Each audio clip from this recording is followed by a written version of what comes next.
Good morning, welcome. This is Stephen C. and you are at Steve C's on TikTok Live. It is Friday, June 6th, 2025, 11 a.m. Central Time. And this is the Daily Course in Miracles review on this channel. Our live content that reviews the lesson of the day from the Course in Miracles and a corresponding portion of the text. Today, we review lesson 157 and look at chapter 18, section 8. We have been doing one lesson per day since January 1st. So there are 156 recorded lessons over on the YouTube channel. You can find the link in the bio, in the account bio. Or you can search at Steve O'C's, STEVOSEES on YouTube. Over 130 hours of material, discussion, spiritual discussion, metaphysical review of the Course in Miracles. So if you're into esoteric subjects, metaphysics, awakening, self-examination, or mindset, this is the channel for you. This is the live for you. So welcome. Please like the live, share the live, and also follow this account. I like to begin each live by reading the introduction to the Course in order to center ourselves, ground ourselves in the proper vibration. The introduction to the Course says this is a Course in Miracles. It is a required course. Only the time you take it is voluntary. Free will does not mean that you can establish the curriculum. It does mean, however, you can elect. It does mean, however, it means only that you can elect what you want to take at a given time. The Course does not aim at teaching the meaning of love, for that is beyond what can be taught. It does aim, however, at removing the blocks to the awareness of love's presence, which is your natural inheritance. The opposite of love is fear. But what is all-encompassing can have no opposite. This Course can therefore be summed up very simply in this way. Nothing real can be threatened. Nothing unreal exists. Herein lies the peace of God. And so, a very direct, succinct summary of the purpose and the direction of the Course in Miracles, what we are involved in here. Removing the blocks to the awareness of love's presence. The Course points out that the mind is split, our consciousness is split. We will cover this directly in today's text, that we have separated in consciousness from God, separated off a portion of the total consciousness, the source consciousness of the universe, and we are operating under the delusion that we are separate from God, separate from one another, separate from nature. And so this leads to many problems, not the least of which is insanity, the Course in Miracles says.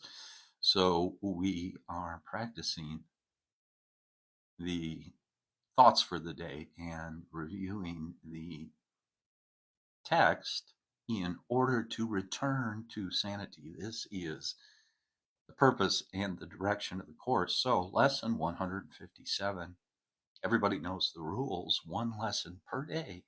This is the 157th day of the year, Friday, June 6th, 2025. Lesson 157 says, into his presence would I enter now. Into his presence would I enter now, into God's presence.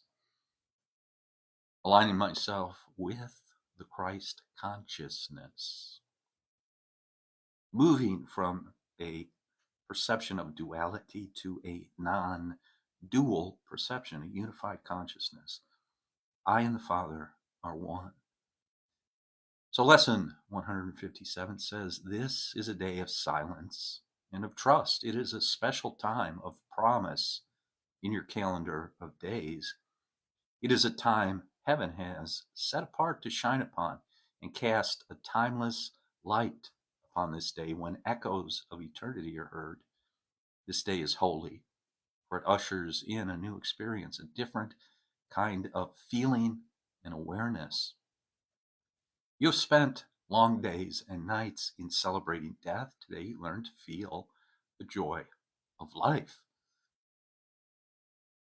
The course is divided into 3 sections: a text, a workbook, and a manual for teachers. The text being the theoretical portion, the workbook being the application. And so in this first paragraph, you can see we are looking for a new experience, a different kind of feeling and awareness, a new perception, and a new feeling, a new approach to life, which has us feeling differently about life, thinking differently about life.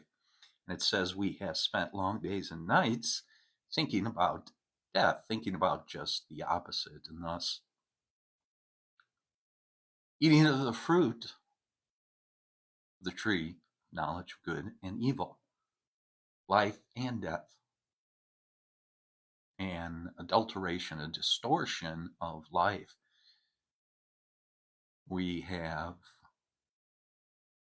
fallen asleep, the Course says. We are dreaming, and we have failed to awaken.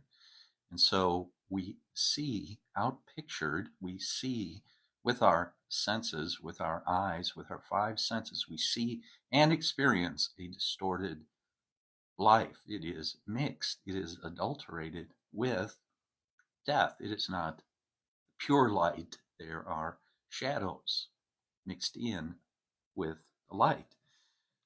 The second paragraph here says this is another crucial turning point in the curriculum.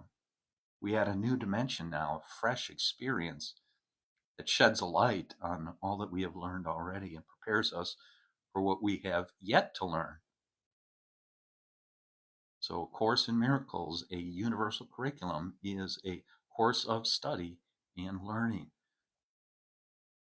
We have taught ourselves incorrectly, and now we are learning from a higher source, a higher consciousness, identified as the Holy Spirit, wisdom, the divine feminine, Sophia.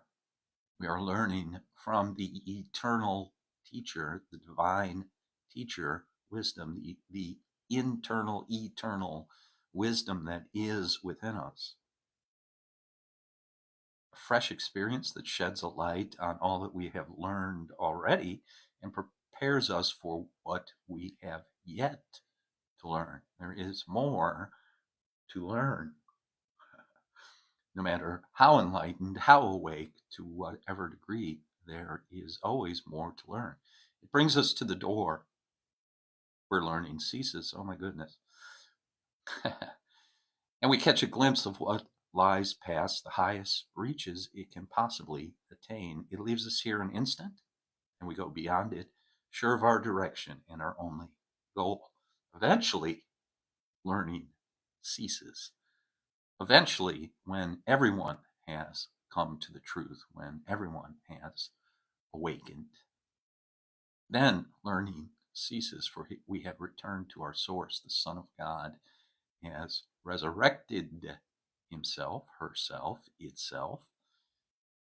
The Son of God, each of us individually and all of us collectively, has resurrected itself. Then learning ceases. Then we have returned to our original state of being. We recognize that we are spirit. Today, it will be given you to feel a touch of heaven, though you will return to paths of learning. Yet you have come far enough along the way to alter time sufficiently to rise above its laws and walk into eternity a while. So we are capable of altering time and space. coming into alignment with the Holy Spirit, coming into alignment with the Comforter, the Healer within us. We transform time and space. We alter time and space through the action of the Holy Instant. So all of this terminology is a part of a deep study of the Course, a very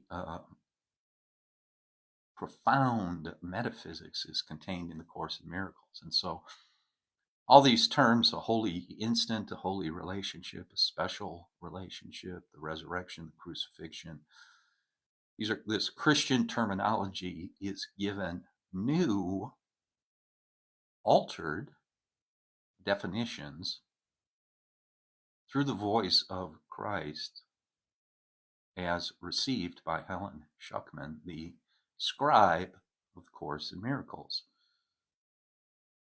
You have come far enough along the way to alter time sufficiently to rise above its laws and walk into eternity a while.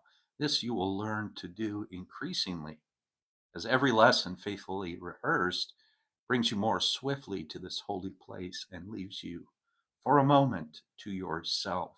And here, self is capitalized.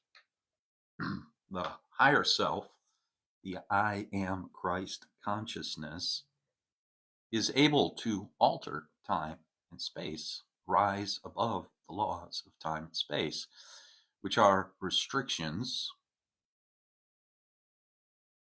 of the infinite, of the eternal, of the all-encompassing. Holy Spirit will direct your practicing today, for what you ask for now is what she wills, and having joined your will with hers this day, what you are asking must be given to you. Nothing is needed but today's idea to lighten your mind, and let it rest in still anticipation and in quiet joy, wherein you quickly leave the world behind. And as we reviewed yesterday, I need do nothing. I need be still and silent, still my consciousness, still my mind. Sit still, be still. Accept the truth, listen from within.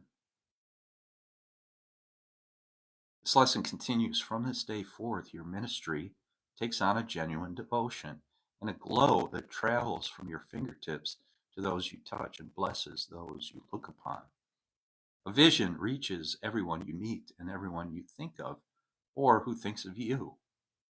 For your experience today will so transform your mind that it becomes the touchstone for the holy thoughts of God.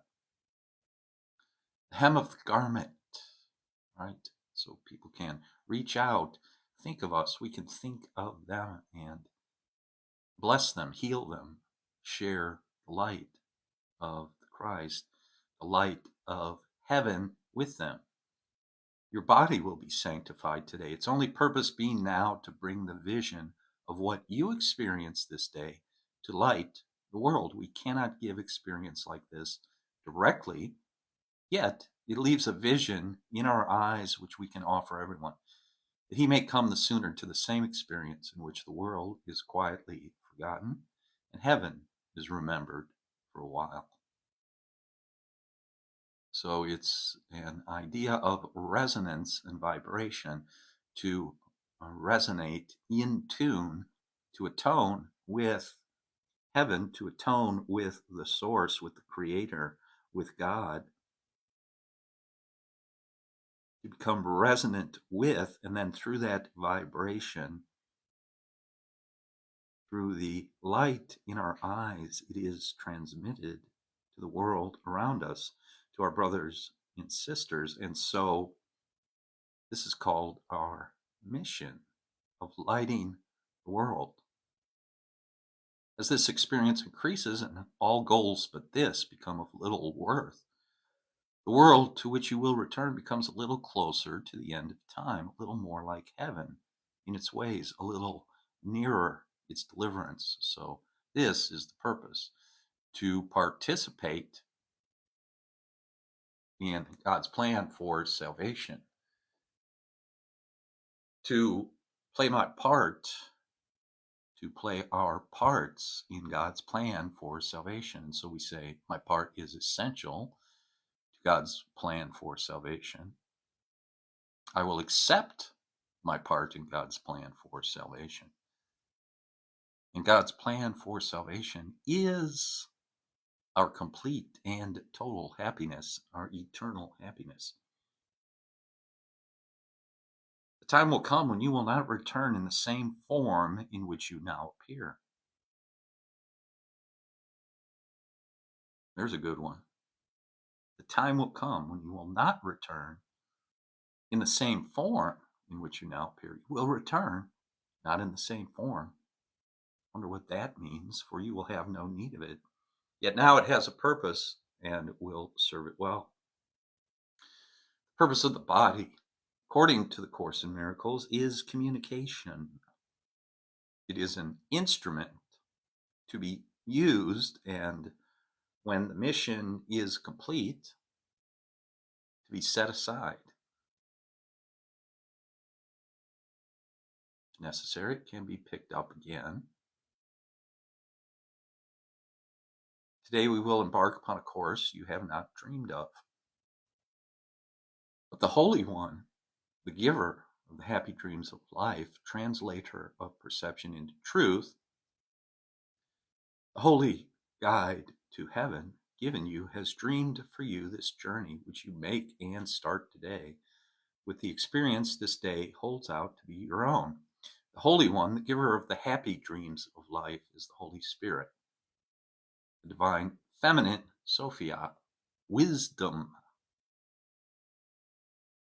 the guide to heaven, dreams a journey for us. Since we are dreaming, the Holy Spirit uses the dream of unreality, uses the dream to lead us back to reality, to lead us back to awakening. So the giving up of the dream, the awakening from the dream, into Christ's presence will we enter now, serenely unaware of everything except his shining face and perfect love. The vision of his face will stay with you, but there will be an instant which transcends all vision, even this, the holiest. This you will never teach, for you attained it not through learning. Yet the vision speaks of your remembrance of what you knew that instant and will surely know again. So into his presence I would enter now, into Christ's presence. I would enter now into her presence. I would enter now. I would align myself with the Holy Spirit, with the wisdom of the Holy Spirit. I would align myself with it now. I will become one with it. It is already so. I simply accept it. So that is lesson 157. Today, Friday, June 6th, you can find the entire Course in Miracles online at ACIM.org, which is the website of the Foundation of Inner Peace, publisher of the Course in Miracles. The entire text, the workbook, the manual for teachers, and all the supplemental material is online. So check it out. Go read it. Go study it for yourself. Really beautiful, deep, profound metaphysical teaching. Awesome language, beautiful language, very poetic. It's a joy to read it and begin to experience what is being outlined in the Course is even a greater joy. So the section of the text we'll look at today is from chapter 18, section 8. The Little Garden. It's entitled The Little Garden. Return to heaven, return to the Garden of Eden. The little garden doesn't have to be much, right? We're giving the Holy Spirit a little bit of willingness to be transformed, a little bit of willingness to forgive. And so A little garden is where we will find ourselves, which contains the whole garden, all of eternity. So we start with a holographic little portion of the garden, the little garden.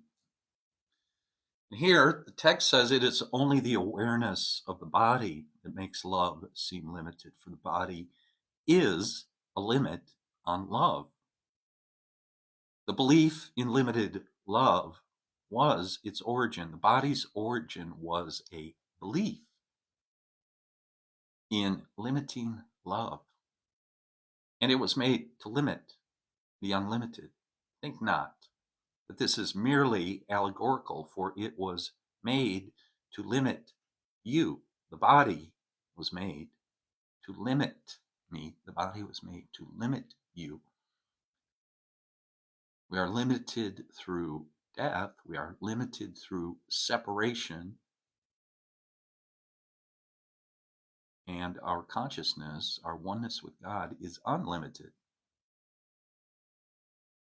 The belief in limited love was its origin, and it was made to limit the unlimited. Think not that this is merely allegorical, for it was made to limit you. Can you see yourself within a body? Know yourself as an idea. Course tells us that we are an idea in the mind of God. First Hermetic principle, 7 Hermetic principles. The first Hermetic law is the universe is mental. The all is mind. God is mind. God is thought. In the beginning was the Word. Can you who see yourself within a body know yourself as an idea? An idea in the mind of God.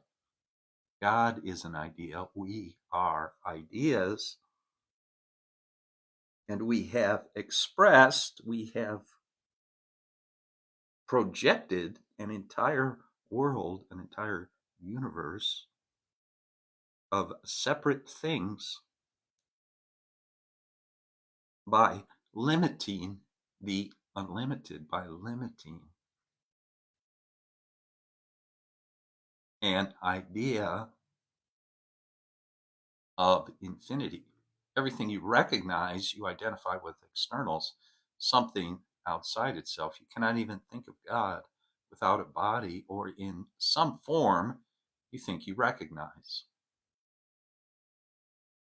The body cannot know, and while you limit your awareness to its tiny senses, you will not see the grandeur that surrounds you. God cannot come into a body, nor can you join him there.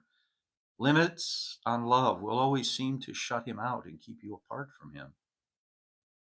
The body is a tiny fence around a little part of a glorious and complete idea.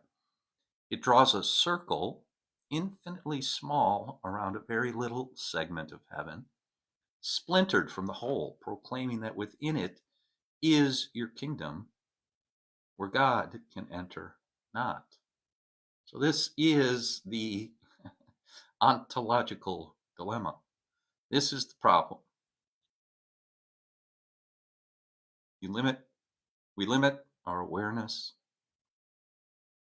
We've built a tiny fence around a little part of a glorious and complete idea, an infinitely small circle around a very little segment of heaven. This is the problem, the impossible situation, as A Course in Miracles calls it. We have placed ourselves in an impossible situation, and it is necessary that we receive some help to extract ourselves from it. A superior power, a superior intelligence, a superior mind that shares itself with us, that we are becoming. So this small, infinitely small circle around a very little segment of heaven, of course, says within this kingdom, the ego rules, and cruelly. The egoic mind, the belief or the sense of separation. The ego rules, and cruelly. And to defend this little speck of dust, it bids you fight against the universe.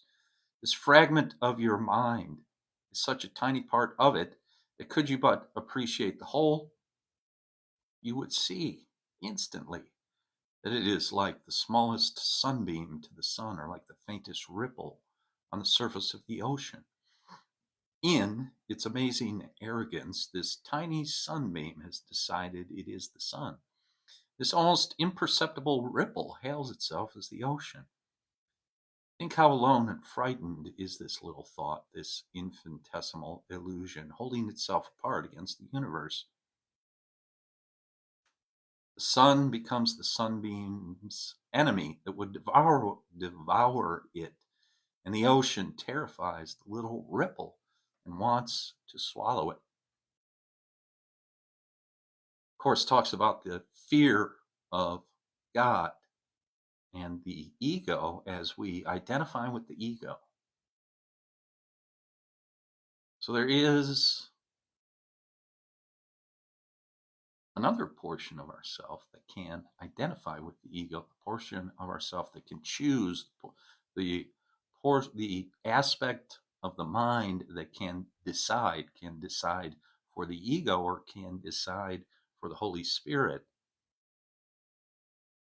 As we decide for the ego, we become terrified, fearful of God, of the immensity of the world, of the immensity of the universe. A little speck of dust, a worm, right? The ego thinks of itself as a little speck of dust, a worm. Nothingness in the vastness of the universe. And the Holy Spirit, knowing that's not true and not really contradicting it, but just accepting that those type of thoughts are unreal, they have no foundation, therefore they do not exist, therefore they can have no effect. The Holy Spirit simply states the truth. No, you are the universe. You are the infinite and the eternal, created from the infinite and the eternal. So using the metaphor of the sun and a sunbeam and a wave in the ocean, it says here, yet neither sun nor ocean is even aware of all this strange and meaningless activity. They merely continue unaware that they are feared and hated by a tiny segment of themselves. Even that segment is not lost to them, for it could not survive apart from them. And what it thinks is what it thinks it is in no way changes its total dependence on them for its being. Its whole existence still remains in them. Without the sun, the sunbeam would be gone. The ripple, the wave, without the ocean is inconceivable. So notice it says here, the sun, the ocean is not even aware of all this strange and meaningless activity. The ocean knows the wave is a part of it. No matter what the wave is thinking in this metaphor, no matter what the wave says, no matter if the wave denies the existence of the ocean, this strange and meaningless thought means nothing to the ocean. The ocean knows truth. Likewise for the sunbeam, who has no existence without the sun. To claim a separate existence from the sun does not change the sun in the least. So great metaphor there, right? Great imagery, great poetry here in the course. Fantastic metaphor there. Such is the strange position. Such is the strange position in which those in a world inhabited by bodies seem to be. Each body seems to house a separate mind, a disconnected thought, living alone and in no way joined to the thought by which it was created, capital T, the thought by which it was created. Each tiny fragment seems to be self-contained, needing another for some things, but by no means totally dependent on its one creator for everything. A reference to the special relationship there. I seem to be self-contained. I need you to help me meet my needs instead of being entirely dependent upon my creator to provide everything needed. I look outside of myself for a job, for a companion, for an ally to help me get what I think I don't have. Meanwhile, I have everything. I am everything. I am not separate from everything. Everything is provided. Like to the sun and ocean, yourself, capital S, continues, unmindful that this tiny part regards itself as you. It is not missing. It could not exist if it were separate. Nor would the whole be whole without it. It is not a separate kingdom, ruled by an idea of separation from the rest. Nor does a fence surround it, preventing it from joining with the rest and keeping it apart from its creator. This little aspect is no different from the whole, being continuous with it and at one with it. It leads no separate life because its life is the oneness in which its being was created. Do not accept this little fenced off aspect as yourself. The sun and the ocean are as nothing beside what you are. The sunbeam sparkles only in the sunlight, and the ripple dances as it rests upon the ocean. Yet in neither sun nor ocean is the power that rests in you. Would you remain within your tiny kingdom, a sorry king, a bitter ruler of all that he surveys, who looks on nothing, yet who would still die to defend it? Right? So death is the central lie, the central illusion of this dream. A bitter ruler who looks on nothing, yet who would still die to defend his kingdom. This little self is not your kingdom. Arched high above it and surrounding it with love is the glorious whole, which offers all its happiness and deep content to every part. The little aspect that you think you set apart is no exception. And there are 3 or 4 more paragraphs there. Continuing in the same vein, we are not separate from our source. The little garden, this little portion we have separated off, is not in fact the truth. It is connected to the whole. It is connected to a wholeness and a power and a love and an intelligence that is greater than anything contained in the sun or the ocean or all of the visible universe. It goes beyond the visible universe, beyond time and space. And so this is our inheritance, the Course in Miracles says. So the Course suggests slowing down, stopping throughout the day, remembering the thought of the day, the lesson of the day. Into his presence I would enter now. Into God's presence I would enter now. Into the Holy Mother's presence, wisdom, I would enter now. So that we stop throughout the day as we rush about, seeking to build our castles in the sand. We should stop and consider what is truly valuable. And as we stop and remember the thought for the day and practice remembering the thought for the day, we bring ourselves closer to the realization of the truth, waking up from this dream of death. So that is what is being set out in the Course in Miracles. That is what is being offered. If you choose to accept your mission, the tape, the book, the text will not self-destruct in 5 minutes, in 5 seconds. Will not self-destruct. It cannot self-destruct.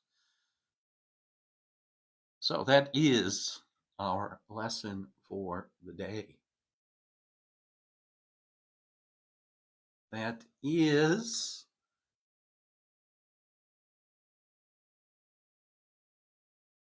it even possible to talk about religion without talking about money? Our friend asks here.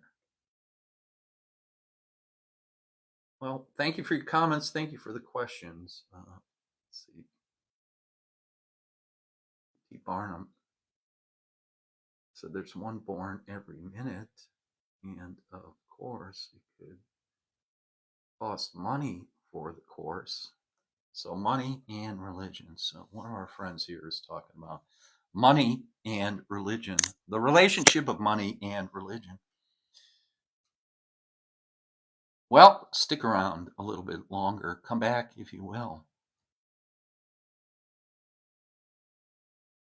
There's no need for money. You can look up, you can search online, search the Course in Miracles, search the text here. You can search money online at acim.org. You can search the word money in the Course in Miracles and see what it says about it. I'll give you a spoiler alert first. Spoiler alert. Course in Miracles calls them useless strips of paper, false idols. Okay. Money is necessary in time and space under the current conditions, but there is no money in heaven, so to speak. There is no money in consciousness, which is what we're talking about here. So thank you for the comments. I do appreciate it. And keep coming back. Keep coming back. Or go to the YouTube channel at Steve OC's and check out some of the other lessons, some of the other lives that are over on the YouTube channel. 156 discussions, not about religion, but about spirituality and about a new state of being, a new state of consciousness, which if you walk into a church, for the most part, as Christ consciousness said in the Bible, you will not find it low here nor low there. You will not find it outside of yourself.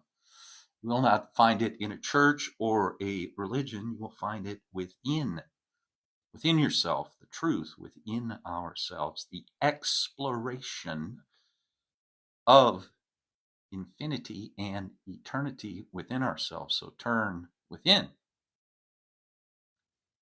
Take your focus and your concentration off of the external world and turn it within.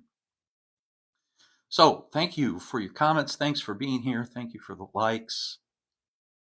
Every day at 11 a.m. Central Time, we talk about the lesson of the day and a corresponding portion of the text. So peace and blessings to you. I will see you tomorrow. Love you. Have a great day. Ciao.